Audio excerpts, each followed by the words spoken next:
You just came off the holidays and 'tis the season. What am I talking about? It's fee adjustments. It's that time of year that you need to be thinking about making fee adjustments. You just came out of 2024, you're watching this and you're wondering, what is it that I'm going to do this year to grow my practice, to get ahead, to make sure I remain profitable? And the one thing you need to be thinking about right now are fee adjustments. And I'm going to talk to you about the 5 big blunders and the 5 mistakes that people make when it comes to fee adjustments.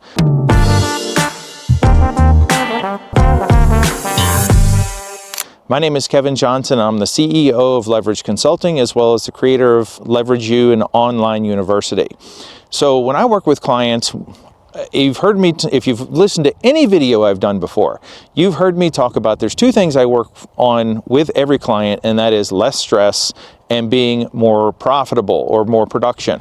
One thing leads to the other, but sometimes they are also mutually exclusive. So when you think about how am I going to have less stress? So just if I said, if you were able to have $50,000 more this year, would that provide you less stress? Would that provide you with more profit? I'm guessing it would. So one of the quickest and easiest ways, and one of the ways you can leverage and scale yourself, is to concentrate on your fees. And it's one of those things that you should do annually. And that leads me to the first thing on my list, and that is the first mistake that most people make when it comes to fee adjustments is the fact that they don't look at their fees annually. You and I both know from 2020 to 2024, everything has skyrocketed. The price of everything has gone up. Your supplies have gone up. Gas has gone up. Groceries have gone up. Everything has gone up. And at some point, you have to keep up with that inflation. You have to think about what is it that's going on? What is it that I can do to make sure that I stay relevant with my profitability? So one of the things that you need to do is make sure, put it on your calendar, put it on some kind of reminder. If you use Outlook, if you use some other kind of task reminder system, if you still use one of those big desk blotters, calendars, which I still have a few clients that use those because they are paper-oriented people, it's okay. But put that on the calendar that once a year you're going to go in and you're going to evaluate every fee on your schedule. That's going to lead to another point I'm going to have in a minute, but you need to evaluate every fee on your schedule and do it annually. And why do I say this? There's some clients that have not evaluated their fees in 3 years, 5 years, even 10 years.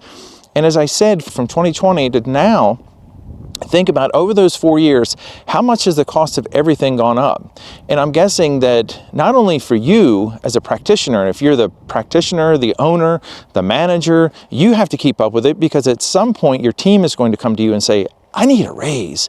I can't afford to make ends meet anymore. So we need to make those fee adjustments so we can stay, again, profitable, and we're not dipping into our own funds. We're not basically eroding our own profit to where we can still keep and retain the best possible staff for the practice. So that brings me to point or mistake number 2. And that is there are clients that I've worked with over time where they've only adjusted the fees they can think of. So if you're a general dentist, they think of 2 surface fillings, 3 surface fillings. They only think about their crown fee. And if you're an oral surgeon, you might be thinking, well, I only think about these couple of extractions or the anesthesia fee, that kind of thing. When you think about only adjusting those, which is good, I'm glad you're adjusting those. But what if we're missing out on other fees? What if we're getting so far off the mark because we only adjust those couple of fees?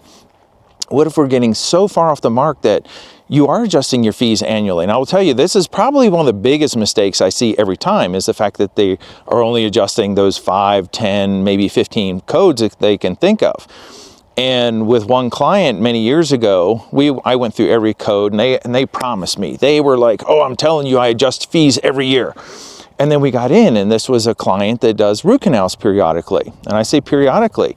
If we applied what the fee should have been for the previous year to how many times he had done root canals that year, it was a difference of $137,000 in 1 year.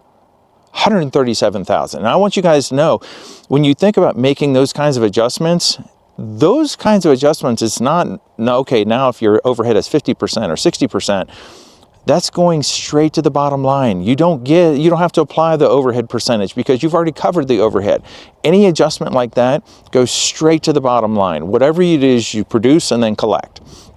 And I know some of you are saying, well, I don't collect what I produce, and I get that. That's another video. Make sure you stay tuned for those. So when you're thinking about making those adjustments, run the report straight out of your software and go code by code, fee by fee, and compare it to what it should be, okay? And then that brings up mistake number 3.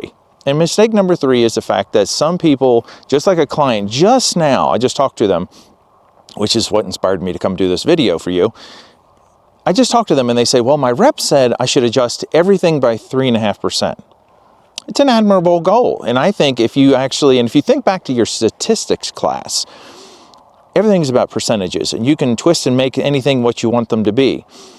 And if you were going to twist this and make what we want it to be for you, that 3.5% doesn't necessarily apply the same way when you look at a code that might be $25 and you look at another code that could be $1,000. So if you look at the broad spectrum, and if you keep making these adjustments of, say, 3.5% over time for a code that's 25%, it could be so far off the mark in 5 years because maybe the adjustments have gone up differently. Maybe the adjustments should have been, maybe we started out low and we're making these teeny tiny little adjustments. So if you think about 3.5%, break out your calculator and do this. 3.5% of $25, it's not much. But if you think about 3.5% of a $1,000 fee, maybe it's more, maybe it's a $2,000 fee, maybe it's a dental implant. If you think about a dental implant, I'm adding 3.5%, and you keep doing that every year, what if your fee was already kind of high? And now we're maybe possibly pricing ourselves out of the market. So when you think about this 3.5%, maybe the aggregate, maybe the average of all this, and if it sounds complicated, it's really not. The thing that you really want to do with this is go code by code, fee by fee, and just make sure that we're in line with what we should be doing. That's the overriding factor. And here's a pro tip for you. If any of you say that insurance pays my full fee for this code, the tip and the hint here is you're too low, because you should be writing off for every insurance plan, every insurance company you deal with, every code, you should be writing some off. Everybody knows they don't pay full fee. So flip it around. If they are paying your full fee, that should be like the big red flag that we are being paid too little. So that one definitely needs to go up. So here's mistake number 4. We don't go in, as we're reviewing the fees, we don't go in and actually read what some of these definitions are. I've been doing this for 25 years now, coming up on 25 years. And I know over time, the codes have changed and the definitions have changed. And when you're going through and making these fee adjustments, you need to be looking at what is the definition of each one of these codes, because it could be that you're miscoding certain things unknowingly, not intentionally, but unknowingly we're miscoding some of these things. And it could be to our detriment, it could be to the patient's detriment, but essentially they're not maximizing their benefit and you're not maximizing your production for what it is that you're doing.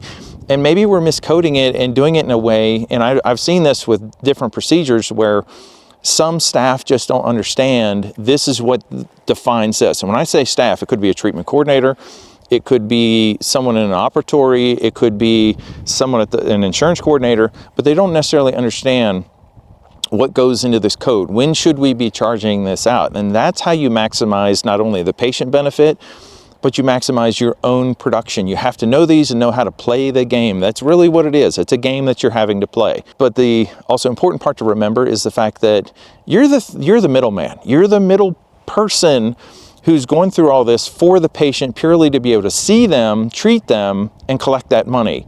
They're not the expert, and quite honestly, the insurance company, they're an expert at not paying you and not paying the benefit for the patient.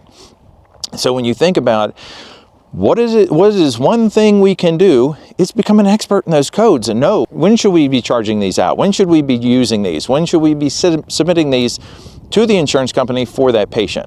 And by doing that, we will gain a better reputation with our patient, maybe not with the insurance company, but you will get a better reputation with your patient because you know how to maximize their benefit. And this is the last one, and I would almost say one of the most important ones, even though you need to be adjusting your fees every year, and that is you should have one person on your staff who you know they are the expert. They're the one person anybody on this team can go to and get an answer. And I will tell you, let's just say if her name is Mary, Mary's not going to have the answer to everything. And that's why you should be sending Mary to a coding course every year. That's why Mary should have her own circle of friends. That's why Mary should have a code book on her desk. And it's not the fact that Mary always has the answer. Over time she will. But she may not have the answer every time right now. But if she's a problem solver, she will get the answer for you. So if you want to know what to do, how to hit the ground running in 2025, if you want to know how to be profitable, how to stay ahead of the game, and how to prepare yourself for more inflation in the future, adjust your fees today. So if you have comment or feedback or questions about this video about making fee adjustments and hitting the ground running in 2025, drop it in the comments below, ask me a question, direct message us. We'd love to hear from you. Again, my name is Kevin Johnson, and I'm the CEO of Leverage Consulting, as well as the creator of Leverage U, an online university.